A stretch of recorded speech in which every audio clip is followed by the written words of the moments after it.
Hindi lahat ng ilaw ngayong holiday season ay nagbibigay aliw. At hindi lahat ng kanta ay nagbibigay saya. Dahil may iilan na nag-aanyaya sa dilim. Pamilyar ka ba sa caroling? Masaya, maingay, at puno ng tawa. Pero paano kung isang gabi, may kumanta sa labas ng bahay mo? Pero hindi mo maintindihan ang kinakanta. Ako si Grim Nasty Dark Files. At ito ang December Hauntings. Ang pangatlong kwento natin ngayon. Ang Midnight Caroler. Sa Cebu, isang pamilya ang nag-report na may grupo ng carolers na kumanta sa harap ng bahay nila ng alas 12 ng gabi. Pero ang kanta, hindi tunog caroling. Walang salita, puro ungol at paghinga lang.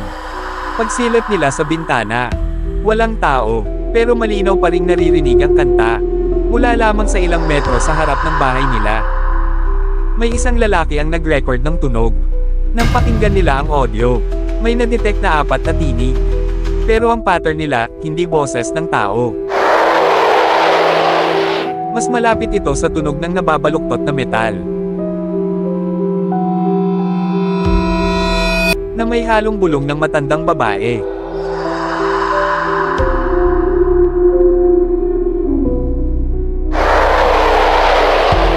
Ayon sa lumang alamat, kung sakaling marinig mo ang Midnight Carolers,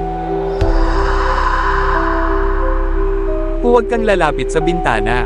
Dahil kapag nakita mo sila, magbabago ang tono ng kanta.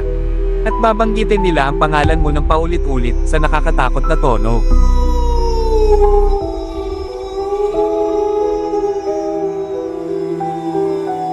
Kaya ngayong December, kung may kumanta sa labas ng bahay mo nang wala sa oras, at hindi mo maintindihan ang lyrics, huwag mo nang tangkaing silipin.